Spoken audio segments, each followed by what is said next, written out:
देखिए, तकनीकी और प्रबंधन शिक्षा। हम नई शिक्षा नीति, राष्ट्रीय शिक्षा नीति 1986 पढ़ रहे हैं, और उसमें कल की क्लास में 2 लेक्चर्स हुए हैं, जिसमें पुराना जो बिंदु हैं वो डिस्कस कर लिए थे हमने। इसके आगे का अब आज हम स्टार्ट कर रहे हैं। तकनीकी और प्रबंधन शिक्षा, पहले तो इसका मतलब क्या होता है ये जानना जरूरी है, और आई होप कि आप लोगों को पता ही होगा। तकनीकी शिक्षा जहाँ पर कोई तकनीकी कौशल दिया जाता है। तकनीकी क्या होती है, इस पर हम आगे भी चर्चा करेंगे एजुकेशन टेक्नोलॉजी में। तो अगर मोटे तौर पर देखा जाए, कोई भी ऐसी वस्तु या कोई भी ऐसा तरीका जो हमारे परंपरागत काम को आसान बना देता है।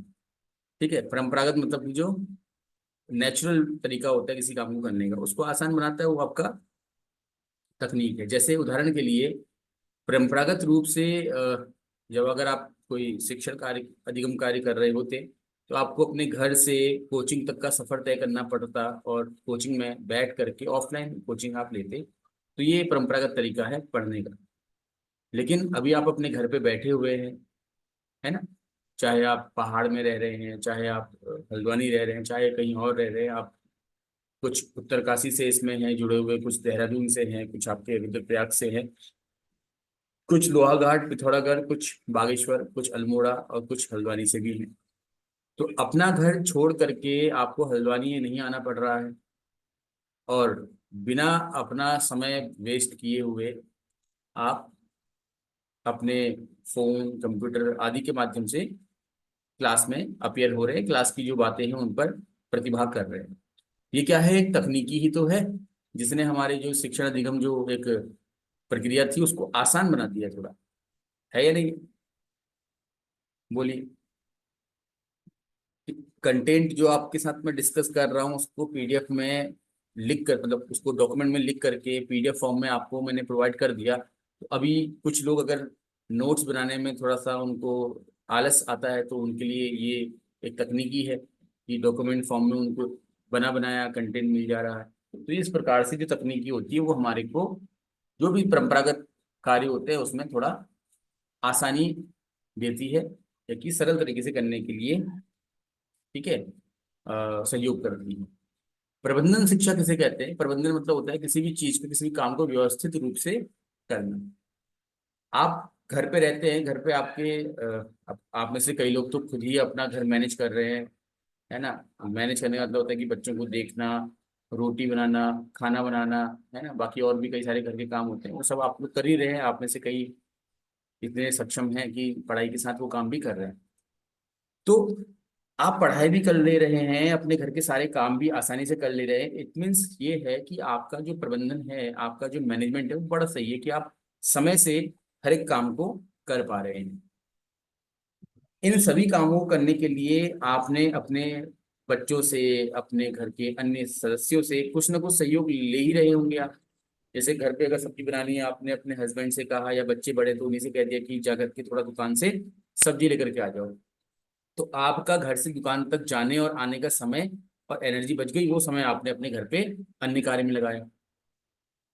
ठीक है। आप माना कि अपने बरामदे को साफ कर रहे हैं, ठीक है, झाड़ू पोछा जो भी कर रहे हैं, तो आपने अपने बच्चे से या घर के अन्य सदस्य से कहा कि पानी भर करके ले आओ जरा। हमारे तो घरों में नल होते हैं, लेकिन पहाड़ों में तो कई जगह पर क्या होता है कि हैंडपंप से भर के लाना पड़ता है। तो वो जो जा करके लाने की एनर्जी और समय था वो बच गया आपका, आप कर रहे हैं ना।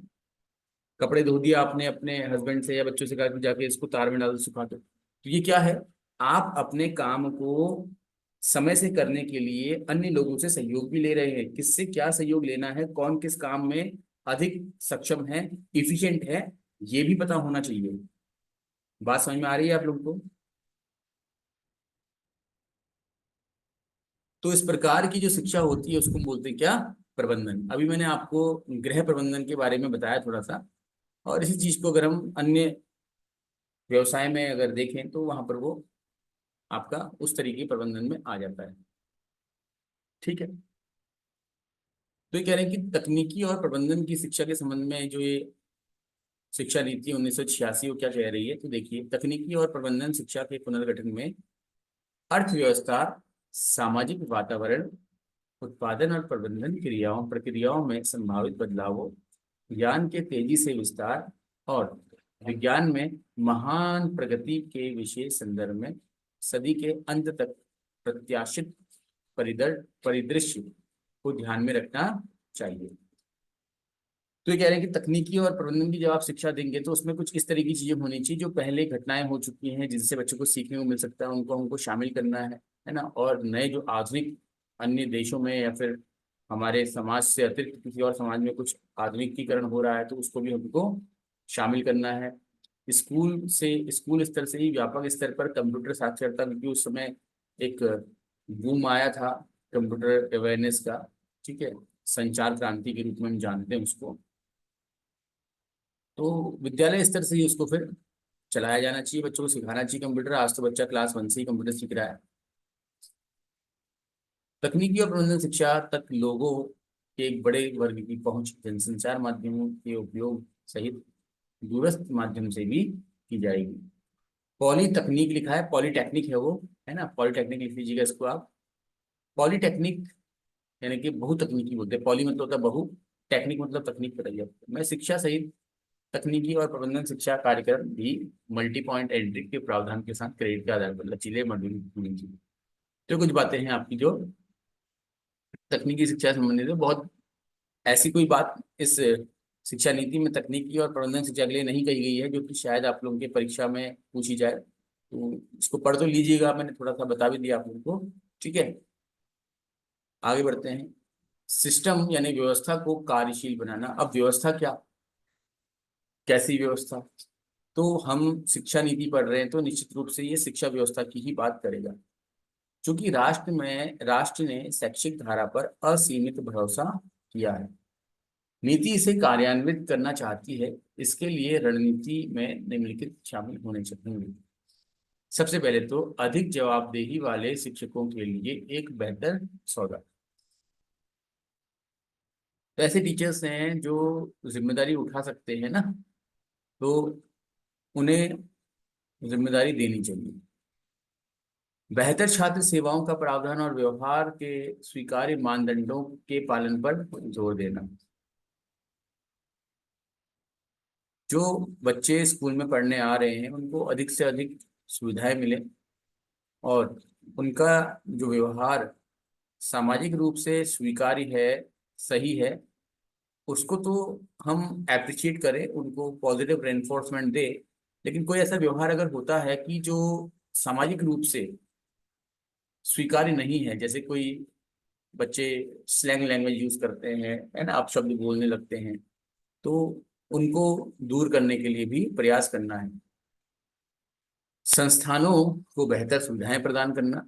राष्ट्रीय या राज्य स्तर पर निर्धारित मानकों और मानदंडों के अनुसार संस्थानों के प्रदर्शन मूल्यांकन की एक प्रणाली का निर्माण।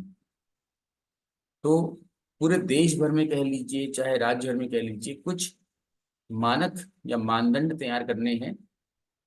यदि कोई संस्थान उन मानदंडों को पूरा करता है, उन मानकों को पूरा करता है, तो उसको उसके हिसाब से ग्रेडिंग दी जाएगी। और अगर कोई मानदंडों मानकों को पूरा कर ही नहीं पा रहा है तो फिर उसके लिए उसको कहीं ना कहीं दंडात्मक कार्रवाई भी करने की बात यहाँ पर रखी गई है, प्रस्ताव दिया गया है।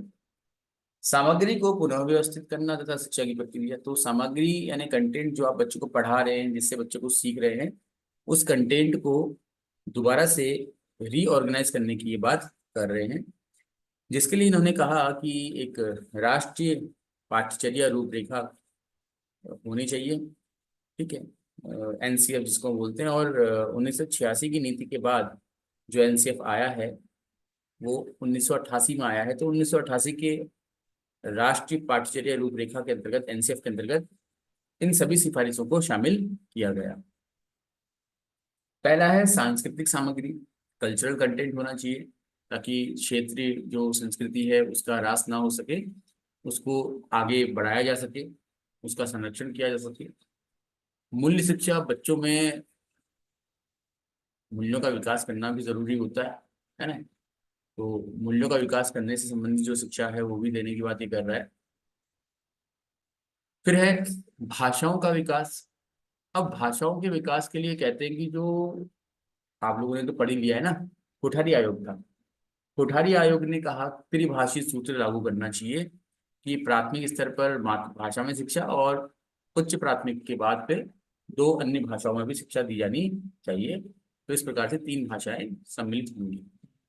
तो भाषाओं के विकास पर 1968 की नीति, क्योंकि कोठारी आयोग 66 का है, तो कोठारी आयोग की सिफारिशों के लिए फिर एक नीति बनाई गई थी 1968 में। तो इसीलिए 68 की जो नीति है वो पूरी तरह से क्या है, कोठारी आयोग की सिफारिशों पर आधारित है। ठीक है, तो ये कह रहे हैं कि 1968 की जो नीति है उसको उद्देश्यपूर्ण तरीके से लागू किया जाए, कुछ नया करने की जरूरत नहीं है, वही त्रिभाषी सूची को चलाया जाए। गुणात्मक पुस्तकों की उपलब्धता और पढ़ने की आदतों में वृद्धि, ऐसी किताबों का विकास किया जाए कि जो बच्चों में कुछ अच्छा मूल्य विकास कर सके या फिर कुछ अच्छा उनको सिखा सके, नैतिक विकास कर सके आदि। और सिर्फ पुस्तकों का विकास नहीं करना है, बच्चों को उन पुस्तकों को पढ़ने के लिए प्रेरित भी करना है। ऐसी कुछ गतिविधियां रखी जाएं कक्षा कक्ष में या विद्यालय में कि जिससे बच्चे पढ़ने की आदतों का निर्माण कर सके। आज के समय में भी रीडिंग रूम या फिर आपका रीडिंग कॉर्नर, ठीक है, या पढ़ने की घंटी करके कई सारी ऐसी योजनाएं चल रही हैं जिसमें बच्चों को पढ़ने के लिए, रीडिंग करने के लिए प्रेरित किया जाता है। पुस्तकालयों का सुधार करने की बात ही कर रहे हैं, इम्प्रूवमेंट ऑफ लाइब्रेरीज। मौजूदा पुस्तकालय जो है उनको सुधार करने की आवश्यकता है, और वो सुधार क्या है, किसी एक या दो विद्यालयों में नहीं बल्कि पूरे राष्ट्र में जितने विद्यालय चल रहे हैं वहाँ हर जगह करना है। उसके अलावा विद्यालयों के साथ साथ अन्य जो पुस्तकालय जो होते हैं हमारे, मतलब जो प्रॉपर लाइब्रेरीज होती है जहाँ पर सिर्फ आप रीडिंग करने जाते हैं, पढ़ने जाते हैं, तो ऐसी लाइब्रेरीज का भी विकास करना है। ठीक है, ताकि लोग अपने खाली समय में, है ना, लाइब्रेरीज में जाएं और अपने पसंद की जो किताबें हैं वो पढ़ सकें। शैक्षिक प्रौद्योगिकी, एजुकेशन टेक्नोलॉजी। तो एजुकेशन टेक्नोलॉजी की बात करते हुए ये कहते हैं कि उपयोगी जानकारी का प्रसार, तकनीकी से संबंधित जो भी बातें हैं वो सब तक पहुंचाई जाए। शिक्षकों को उस तकनीकी का उपयोग करने का प्रशिक्षण दिया जाए। शिक्षा की गुणवत्ता में सुधार, ठीक है, तो ऐसी तकनीक का प्रयोग जिससे कि जो एजुकेशन है उसमें क्वालिटी आ सके। कला एवं संस्कृति के प्रति जागरूकता बढ़ाना। औपचारिक और गैर औपचारिक दोनों क्षेत्रों में स्थायी मूल्यों आदि को विकसित करना।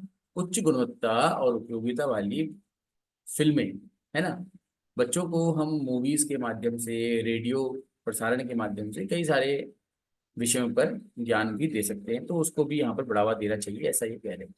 कार्य अनुभव, आप लोगों ने कोठारी आयोग में पढ़ा ही है, प्रश्न बनता भी है कि कार्य अनुभव जो है वो किस आयोग की देन है। तो कार्य अनुभव के संबंध में कोठारी आयोग ने काफी सकारात्मक बातें कही हैं।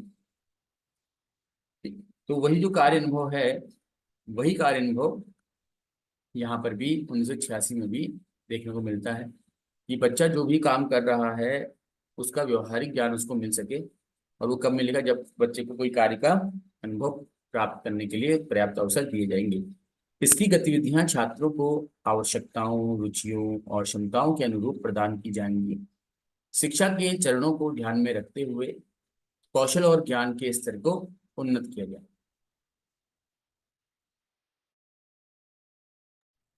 ठीक है, तो इस प्रकार से आप देख सकते हैं कि बच्चों को, जो बच्चे चाहते हैं, और सिर्फ चाहते ही नहीं है, जो उस परिवेश में जहाँ बच्चे रह रहे हैं वहाँ की आवश्यकताएं हैं, और उन आवश्यकताओं के संदर्भ में बच्चों में, अलग अलग बच्चों में जो अलग क्षमताएं होती है, उसके आधार पर बच्चों को कोई काम दिया जाएगा और बच्चे उस काम को करके अनुभव प्राप्त करेंगे और उस अनुभव का प्रयोग अपने जीवन में भी अपने कौशल और ज्ञान को बढ़ाने के लिए करेंगे। आप लोगों को समझ में तो आ रहा है ना, एक बार बताइए, एक बार बोलिएगा तो सही, आप लोगों को समझ में आ रहा है या नहीं? आवाज आ रही है, स्क्रीन शो हो रही है आप लोगों को? आ रही है। आ रही है? यस गुस्से सर। गुस्से में बोल रहे हो आप तो, इसका तो समझ में नहीं आ रहा। शिक्षा एवं पर्यावरण, समझ में आ रहा नहीं आ रहा, मैं बताओ तो सही। अगर कोई भी पॉइंट आप लोगों को समझ में नहीं आ रहा होगा तो मैंने कल भी कहा था, फिर से कह रहा हूं कि आप प्लीज उस पॉइंट पे रोक लीजिएगा मुझको और पूछिएगा। ठीक है, क्योंकि अगर मैं बोल रहा हूँ वो उद्देश्य नहीं है क्लास का। क्लास का उद्देश्य है कि आपको समझ में आना चाहिए। अब आपको समझ में नहीं आएगा तो फिर क्लास करके फायदा नहीं ना। ठीक है, तो आप जहां भी जिस पॉइंट में आपको दिक्कत होगी तो रोक लीजिएगा। शिक्षा एवं पर्यावरण। अब स्कूलों और कॉलेजों में पर्यावरण के प्रति जागरूकता पैदा की जानी चाहिए। इस पहलू को संपूर्ण शैक्षणिक प्रक्रिया में शामिल किया जाएगा।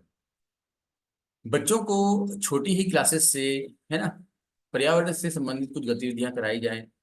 पर्यावरण से संबंधित कुछ पाठ रखे जाएं किताबों में, चाहे वो हिंदी में हो, चाहे वो आपका एसएसटी में हो या फिर साइंस में हो, जिससे बच्चों में पर्यावरण के लिए कुछ एक लगाव या कहें कि इमोशन डेवलप हो, उनमें कुछ जागरूकता हो, समझ हो पर्यावरण की, और उसके आधार पर वो अपने जो भी व्यवहार है उनको करें। ठीक है, जैसे व्यवहार, बच्चों को पता है कि अगर पेड़ पौधे होते हैं आसपास तो गर्मी कम लगती है, तो अपने घर के आसपास या जिस क्षेत्र में वो रह रहा है वहां पर अधिक से अधिक पेड़ लगाने के लिए प्रयासरत रहेगा। बच्चों को अगर ये बताया जाए कि ये जो पेस्टिसाइड हम यूज करते हैं ये पेड़ पौधों के लिए बड़े घातक होते हैं, तो बच्चे अवॉइड करेंगे उसको यूज करना। बच्चों को ये बताया जाए कि किसी भी पेड़ को लगाने के बाद नियमित रूप से उसमें खाद देना, पानी देना, ये करने से ही पेड़ की ग्रोथ होती है, तो बच्चा करेगा। कुल मिलाकर के जागरूकता। गणित शिक्षण, तो इसे कुछ विशेष तो बात नहीं कही है, कह रहे कि भैया इसको थोड़ा सा और रिफाइन करो, नए समय के अनुसार चलाओ। ठीक है, विज्ञान की शिक्षा के लिए भी कह रहे हैं कि औपचारिक शिक्षा प्रणाली के अंतर्गत शामिल नहीं होने वाले विशाल लोगों, मतलब बहुत सारे लोग ऐसे हैं जो औपचारिक शिक्षा में शामिल नहीं हो पाते हैं, स्कूल नहीं आ पाते हैं, ऐसे लोगों तक भी विज्ञान पहुंचाई जाए। इसके लिए कुछ प्रयास किया जाए। कैसे पहुंचाई जाएगी? जैसे रेडियो प्रसारण होता था ना आपका कृषि दर्शन स्टेप से, तो जो लोग पढ़ नहीं पाते थे, जो लोग स्कूल नहीं आ पाते थे, उन लोगों को भी कृषि से संबंधित कुछ जानकारियां देने के लिए ऐसे प्रसारण किए जाते थे। ऐसे ही आपका विज्ञान दर्शन, विज्ञान से संबंधित जो जानकारियां वो देने के लिए, है ना, जो, तो इस तरीके से कई सारे प्रोग्राम चला करके ये टेलीविजन के माध्यम से AICT हमारा आता है मॉर्निंग में, अब तो खैर पता नहीं DD में आता है। तो वहाँ बच्चों को विज्ञान संबंधी, गणित संबंधी बहुत सारी ऐसे तथ्य समझाए जाते हैं ना वीडियो के माध्यम से। तो ये जो बच्चे स्कूल नहीं आ पाते हैं उनके लिए भी लाभदायक होते हैं। खेल और शारीरिक शिक्षा, स्पोर्ट्स एंड फिजिकल एजुकेशन। शहरी क्षेत्रों में उपलब्ध खुली जगह खेल के मैदानों के लिए आरक्षित की जाएंगी। ये बड़ा इंपॉर्टेंट पॉइंट है, इसको मार्क करिएगा आप लोग कि ये शहरी जगहों में जो खुले स्थान हैं उनको खेल के मैदानों के रूप में बदलने की सिफारिश किसने की है? तो राष्ट्रीय शिक्षा नीति 1986 द्वारा ये की गई है। क्या है सिफारिश? कि शहरों में जो क्षेत्र अभी भी प्रयोग में नहीं है, उपयोग में नहीं है, खुले हैं, उनको हम पार्क बनाएंगे और बच्चों के खेलने के लिए रिजर्व कर देंगे। ठीक है, खेल संस्थानों और छात्रावासों की स्थापना के प्रयास किए जाएंगे। सभी स्कूलों और शिक्षक प्रशिक्षक प्रशिक्षण कार्यक्रमों में योग को शुरू करने का प्रयास किया जाएगा। तो योग शुरू करने का जो सिफारिश है वो इससे पहले भी हुई है हालांकि, लेकिन इसमें भी की गई है। स्वदेशी पारंपरिक खेलों पर जोर दिया जाएगा। तो इसकी विशेष बात यह है कि खुली जगहों को खेल के मैदान के रूप में आरक्षित किया जाएगा। ये विशेष बात है जो राष्ट्रीय शिक्षा नीति 1986 की, इसको आप मार्क कर लीजिएगा। युवाओं की भूमिका, रोल ऑफ यूथ। अब यूथ क्या करेगा? तो यूथ नशा तो नहीं करेगा ना जैसे आज कर रहा है ना, नशे की लत में आकर के अपना भविष्य, अपने परिवार का भविष्य, अपने समाज का भविष्य बर्बाद करना। तो यूथ को सही मार्ग में ले जाने के लिए उसे NSS, NCC, स्काउट गाइड आदि में भाग लेने के लिए बोलते हैं। और आप लोग ने जब स्कूलिंग की होगी तो उस समय काफी हद तक मुझे अभी भी याद है कि 9, 10, 11, 12 में स्काउट्स और ये आपका NCC बहुत हुआ करती थी, और कहीं कहीं पर NSS भी होती थी, है ना। तो ये इसमें क्या सीखते थे बच्चे कि कैसे हम दूसरे की हेल्प करेंगे। आप में से कोई है स्काउट्स वाला, NCC वाला या NSS वाला? सर मैंने क्या है एनएसएस। हाँ, तो जैसे आप यस सर। किसी ने स्काउट्स किया हो तो स्काउट्स, एनसीसी। इसका, हाँ, NCC। तो स्काउट्स में तो मुझे याद है कि मेरा स्काउट्स रोवर रेंजर्स वगैरह था। तो उसमें बताते थे कि जो स्काउट्स होते हैं वो कभी भी किसी भी विषम परिस्थिति में समाज के हित के लिए खड़े रहते हैं। कोई बाहर आए ना आए, स्काउट्स खड़े रहते हैं। ऐसी NCC वालों से बोलते थे कि आपकी जिम्मेदारी है, आपको क्या है, अपने समाज की रक्षा करनी है, अपने समाज के हित के लिए काम करने हैं। और NCC वालों को मैंने देखा है कई बार जैसे इलेक्शन टाइम पे या फिर ऐसे मेले वगैरह में जहाँ पर बहुत भीड़ भाड़ होती थी ना, वहाँ पर एनसीसी के जो अच्छे कैडेट्स होते थे उनको लेके आते थे पुलिस वाले अपनी हेल्प के लिए। आप में से भी कोई लोग गए होंगे तो। ऐसे ही एनएसएस में सिखाते थे कि अपने सारे ही काम खुद करने चाहिए, कैसे मिलजुल के रहना चाहिए। 10 दिन का कैंप होता था, उसमें आप सारे काम खाना बनाने से लेकर के लकड़ी तोड़ना ये वो सारे खुद करते थे, अपने दोस्तों का मिल करके समूह में कार्य करना सिखाते थे। तो इससे क्या है कि जो युवा है ना, वो सामाजिक हो रहे हैं और दूसरों के सहयोग करने के लिए प्रेरित हो रहे हैं। ठीक है, तो ये ऐसे जो पाठ्यक्रम है आज थोड़ा सा ये बुरा लगता है देख करके स्कूलों से हटते जा रहे हैं। आप लोगों ने भी ऑब्जर्व किया होगा नहीं, जैसे पहले बहुत भीड़ भाड़ होती थी ना इन पाठ्यक्रमों में, एनसीसी एनएसएस स्काउट, आजकल होते ही कहाँ हैं स्कूलों में, देखिए आपने कहीं पर? रेयरली कहीं दिखेगा आपको। नहीं तो पहले अगर 10 स्कूल हैं तो 10 के 10 स्कूलों में बच्चे स्काउट्स वाले होंगे ही होंगे, एनसीसी वाले होंगे ही होंगे, एनएसएस वाले भी होंगे ही होंगे। लेकिन आज कहीं नहीं दिख रहा बच्चा, है ना। आज बच्चों को पता नहीं किस ओर लेके जा रहे हैं पेरेंट्स या स्कूल वाले। आदि में भाग लेना अनिवार्य। हम लोगों के समय में मुझे आज भी याद है कि जब मैं 11th क्लास में था तो एनसीसी में पार्टिसिपेट करने के लिए हम लोगों का एक फिजिकल होता था, फिजिकल जैसे आर्मी वगैरह में होता है ना। तो उस फिजिकल में मेरा तो सिलेक्शन नहीं हो पाया था क्योंकि मैं दौड़ ही नहीं पाया उतना। तो ये सोचिए कि हर कोई व्यक्ति एनएसएस भी नहीं ले सकता था, जो जो योग्य होगा जिसमें क्षमता होगी वही ले पाएगा। इतना ज्यादा क्या बोलते हैं क्रेज था इसका, नहीं एनसीसी का, सॉरी था नहीं था, आप लोगों के टाइम पे भी रहा होगा। क्यों लक्ष्मी, है ना। हाँ सर। आज देखो, आज तो ये होता है कि बच्चों को बुला के लाना पड़ता है, बेटा एनएसएस ले लो या एनसीसी ले लो, तब भी बच्चे नहीं आ देते। ये स्थिति हो गई है।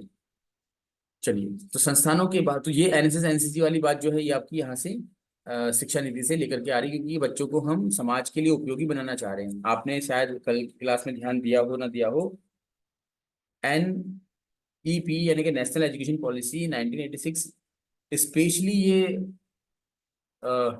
मेंशन कर रही है कि education is a unique investment. Education एक ऐसा इन्वेस्टमेंट है, एक ऐसा निवेश है जो लौट करके, निवेश हमेशा क्या करता है, लौट करके आपको फायदा देता है। तो बच्चों को अगर सरकार स्कूलों में शिक्षा दे रही तो वो बच्चे समाज के लिए कुछ करेंगे, और कब करेंगे, जब उनको एनएसएस स्काउट्स एनसीसी जैसे चीजों में जोड़ा जाएगा। ठीक है, तब उनको अपनी जिम्मेदारियों का एहसास होगा। संस्थानों के बाहर उन्हें विकास सुधार और विस्तार के कार्यक्रम अपनाने के लिए प्रोत्साहित किया जाएगा। राष्ट्रीय सेवा स्वयं सेवक योजना को मजबूत किया जाएगा। मूल्यांकन प्रक्रिया और परीक्षा द्वार कैसे होना चाहिए, अभी कह रहे हैं कि इसका उद्देश्य परीक्षा प्रणाली को पुनर्गठित करना होगा ताकि मूल्यांकन की वैध और विश्वसनीय पद्धति और शिक्षण अधिगम प्रक्रिया में सुधार के लिए एक शक्तिशाली उपकरण सुनिश्चित किया जा सके। देखो, मैं भले ही इसको हिंदी में ही डिक्टेट कर रहा हूँ, बट जो इंग्लिश मीडियम वाले हैं वो इंग्लिश में भी इसको पढ़ सकते हैं, कंटेंट आपके सामने ही है। मैं दोनों ही लैंग्वेज में बोलूंगा तो टाइम बहुत निकल जाएगा ना, इसलिए मैं एक ही बोल रहा हूँ कि अभी क्लास में जितने लोग उपस्थित हैं उनमें 100% लोग हैं जो हिंदी समझते हैं, क्योंकि कई सारे बच्चे होते हैं जिनको हिंदी समझ में नहीं आती है। अब सच में नहीं आती समझ में, आ खाली एक कहते हैं ऐसा, बट फिर भी कंटेंट आपके पास अंग्रेजी में भी है, आप उसको पढ़ लीजिएगा। और कोई पॉइंट नहीं समझ में आएगा तो पूछिएगा जरूर, हाँ। तो मूल्यांकन पद्धति जो है उसको पहले तो पुनर्गठित करना है। दूसरा, ऐसा मूल्यांकन होना चाहिए जो कि वैलिड भी हो और रिलायबल भी हो, और जिससे कि टीचिंग लर्निंग जो प्रोसेस है उसमें सुधार आ सके। उसके लिए क्या कर सकते हैं, तो पहले तो अवसर और व्यक्ति परकता के अत्यधिक तत्व का उन्मूलन किया जाए। तो मतलब कि बच्चों को आप जनरली क्या है कि जो पढ़ाया है विषय उससे प्रश्न पूछ रहे हैं और मूल्यांकन कर रहे हैं, ऐसा नहीं होना चाहिए, है ना। हमें ये ध्यान देना चाहिए कि हर बच्चे की सीखने की क्षमता अलग है, हर बच्चे की रुचि अलग है। तो व्यवहारिक रूप से बच्चे की रुचि और संचार क्षमता के आधार पर उसका गतिविधि आधारित हम परीक्षण या मूल्यांकन करें। तो इसलिए हमको जो सब्जेक्टिव टाइप क्वेश्चन है उनको हटा देना है। दूसरा, स्मरण करने पर जोर ना दें। बच्चों से ये ना कहें कि ये प्रश्न लिख दिया रट लो। लंबे समय तक तो ये होता है, बेटा प्रश्न लिखे हुए हैं रट के लाओ उनको। और वो एनपीई 1986 में कह रहे हैं कि जोर मत दो, लेकिन तब भी अंसिप 2005 आने तक लगभग 100% विद्यालयों में सिर्फ रटने पर ही बल दिया जाता था। कई जगह पर तो आज भी यही है। सतत और व्यापक मूल्यांकन जिसमें शिक्षण समय की कुल अवधि में शिक्षा के शैक्षणिक और गैर शैक्षणिक दोनों पहलुओं को शामिल किया गया है। तो कंटिन्यूस एंड कॉम्प्रिहेंसिव इवैल्यूएशन क्या होता है क्या नहीं होता है, इस पर हम चर्चा पहले कर भी चुके हैं, तो इसको भी शामिल किया जाना चाहिए। शिक्षकों, छात्रों, अभिभावकों द्वारा मूल्यांकन प्रक्रिया का प्रभावी उपयोग। ठीक है, तो जो मूल्यांकन प्रक्रिया होगी उसमें टीचर्स, स्टूडेंट्स एंड पेरेंट्स सभी इन्वॉल्व होंगे और इस प्रकार से हम मूल्यांकन करेंगे। ऐसा क्या है। परीक्षा संचालन में सुधार। ठीक, एग्जामिनेशन कैसे कंडक्ट करना है उसके लिए भी एक नई स्ट्रेटेजी बनाई जाएगी। शिक्षण सामग्री और कार्य प्रणाली में सहवर्ती परिवर्तनों की शुरुआत। द इंट्रोडक्शन ऑफ को कॉम्पिटेंट चेंजेस की जो आवश्यकताएं हैं उसके आधार पर हमको सामग्री बनानी है, और उस बनी हुई सामग्री, जो शिक्षण सामग्री जो हमने रीडिफाइन की है, उसके बेसिस पे बच्चों को हम जो उसमें परिवर्तन होने वाले हैं, यानी कि जो लर्निंग आउटकम्स आएंगे, मिनिमम लर्निंग लेवल जिसको बोलते हैं ना, MLL कल बताया था आपको, तो मिनिमम लर्निंग लेवल क्या होगा, इन सभी पर फिर से ध्यान दिया जाए और उसके आधार पर मूल्यांकन किया है। माध्यमिक स्तर से चरणबद्ध तरीके से सेमेस्टर प्रणाली की शुरुआत। अंकों के स्थान पर ग्रेडों का प्रयोग, ठीक है, ग्रेड्स का यूज किया जाए। और बाहर परीक्षा की प्रधानता को कम किया जाना चाहिए और संस्थागत स्तर के मूल्यांकन को सुव्यवस्थित करने की, तो मतलब कि जो बोर्ड परीक्षाएं होती थी ना, कक्षा 5, 8, 10, 12, उन बोर्ड परीक्षाओं को कम करते हुए होम बोर्ड्स जैसी परीक्षाओं का प्रचलन होना चाहिए। शिक्षक। Sir sorry to interrupt you. जी जी बोलिए। सर अभी ये पॉइंट मैंने देखा इसमें कि सेकेंडरी स्टेज पर सेमेस्टर प्रणाली की शुरुआत की जाए। सर हाँ अभी ये करंटली सीबीएसई ने बोला है कि 2025 से जो है आपके 10th एंड 12th में सेमेस्टर लग जाएगा। हाँ। तो सर ये क्वेश्चन बन सकता है कि इस प्रणाली की सिफारिश कौन से आयोग या मतलब कौन सी प्रणाली। नहीं बनेगा सर, देखो इतना ज्यादा वो पीछे नहीं जाएगा वो प्रश्न पूछने के लिए, लेकिन अगर बनेगा तो उसका सही उत्तर आपका ये राष्ट्रीय शिक्षा नीति 1986 भी नहीं होगा, कि ये तो फिर कोठारी आयोग में भी कहा गया है, पहले शिक्षा नीति 1967 में भी कहा गया, 68 में भी कहा गया ना। ठीक है, तो जी ऐसा सर। ऐसा जो प्रश्न होता है वो डाउटफुल हो जाता है, तो इसलिए ऐसे प्रश्न नहीं पूछे जाते, है ना। और बाकी जो जी सेमेस्टर सर। प्रणाली है वहां पर जैसे SA1, SA2 जैसा है ना, वो भी आप उसको भी एक सेमेस्टर की तरह से देख सकते हो, जो हमारा CCE होता है। तो ऐसा प्रश्न मेरे नजरिए से तो नहीं बनेगा। ठीक है सर। जी सर। फिर है आपका शिक्षक और शिक्षक शिक्षा, इसके लिए बोलते हैं कि डाइट, जिला शिक्षा एवं प्रशिक्षण संस्थानों की स्थापना होनी चाहिए। ठीक है, अब ये जिला शिक्षक शिक्षा एवं प्रशिक्षण संस्थान क्या है, इसके लिए अलग से डिस्कशन हो चुका है, नहीं हुआ है तो करेंगे हम, तो इसको ज्यादा चर्चा नहीं करूंगा इसके बारे में, फिर अननेसेसरी हमारा टाइम वेस्ट होता है। चयनित शिक्षक प्रशिक्षण महाविद्यालयों का उन्नयन, तो ऐसे selected teacher training colleges, institute जहाँ पर BEd आदि कराए जाते हैं, तो उनको अपग्रेड किया जाना चाहिए। फिर ये कह रहे हैं कि NCT, आप लोगों को NCT पढ़ा चुका हूं मैं क्लास में, शायद ना याद होगा आप लोगों को। तो जब NCT हमने पढ़ा था तो आपको बताया था कि 1973 में NCT को एक सलाहकार निकाय के रूप में, एडवाइजरी बोर्ड के रूप में स्थापित किया गया था। और 1986 की जो शिक्षा नीति है उसने सिफारिश की थी NCT को एक कॉन्स्टिट्यूशनल बॉडी, यानी कि स्टैट्यूटरी बॉडी, इसको हम वैधानिक निकाय कहते हैं, के रूप में स्थापित करने की।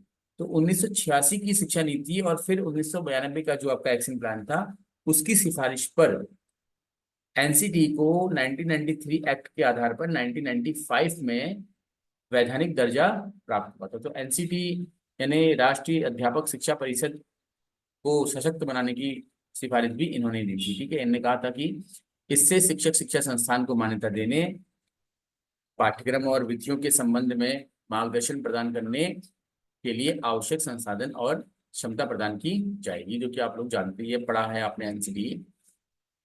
शिक्षा का प्रबंधन कैसा होना चाहिए। हम्म, बताइए, बोलिए। शिक्षा का प्रबंधन कैसा होना चाहिए। तो शिक्षा के प्रबंध को एक्सप्लेन करते हुए कहते हैं कि शिक्षा की योजना और प्रबंधन की व्यवस्था में आमूल चूल परिवर्तन के लिए मार्गदर्शक विचार इस प्रकार होंगे। कैसे होंगे सुनिए। शिक्षा की दीर्घकालिक योजना और प्रबंधन परिप्रेक्ष्य विकसित करना और देश के विकास और जनशक्ति आवश्यकताओं के साथ इसका एकीकरण करना। कुल मिलाकर के सबसे पहले तो हमको लॉन्ग टर्म प्लानिंग करनी है। ऐसा नहीं कि हमने आज सोचा और कल हमको रिजल्ट मिल जाएंगे, नहीं। लॉन्ग टर्म प्लानिंग करनी है, और वो प्लानिंग को सक्सेसफुल बनाने के लिए हमको जो जो हमारी हेल्पफुल बॉडीज होती हैं उनसे हेल्प लेनी है, उनके साथ मिलकर के काम करना है। ठीक है, इस प्रकार से हो पाएगा। फिर है विकेंद्रीकरण और शैक्षणिक संस्थानों के लिए स्वायत्तता की भावना निर्माण। देखो, एक होता है केंद्रीकरण। केंद्रीकरण का मतलब होता है कि सब कुछ केंद्र द्वारा देखा जाएगा, कुछ भी काम करना है आपको केंद्र। जैसे मैं घर से आपको एग्जांपल देता हूँ, आपके घर में जैसे पिताजी आपके मुखिया हैं, कोई भी काम करना है तो पिताजी की आपको मंजूरी लेनी पड़ेगी, उनकी सहमति लेनी पड़ेगी। ठीक है, अगर वो सहमति देते हैं तभी काम कर सकते हो। तो ये है आपका केंद्रीकरण, यानी सारी शक्तियां, सारे फैसले लेने के अधिकार एक ही व्यक्ति के हैं। बात समझ में आ रही है? लेकिन यस उस सर। लेकिन उसी परिवार में अगर पिताजी कहते हैं बेटा मेरा काम नौकरी करना है, पैसा कमाना है ना, तो अगर तुमको पैसा चाहिए या कोई ऐसा कहीं खर्चा होना है तो उसके लिए मुझसे पूछो, कोई दिक्कत नहीं है। लेकिन अब घर में फ्रिज से तुमको कुछ खाना है या फिर तुमको दुकान से कुछ लेके आना है, तो उसके लिए मम्मी को मैंने पैसा दिया हुआ है, मम्मी के पास वो राइट्स हैं, मम्मी से आप पूछो और आपको जो चाहिए वो मिल जाएगा। तो पिताजी ने क्या किया, अपनी जो शक्ति थी अपने पास ना रख के मम्मी को भी बांट दी। तो इसे बोलते हैं विकेंद्रीकरण। बात समझ में आ रही है? तो जब शक्ति, यस सर।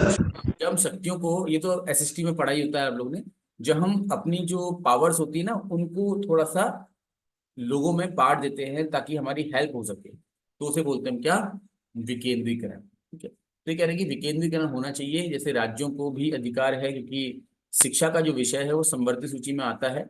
संवर्ती सूची में आने की वजह से राज्य स्वयं अपने क्षेत्र में शिक्षा व्यवस्था करने के लिए नियम बना सकता है, केंद्र पर वो पूरी तरह से निर्भर नहीं रहेगा।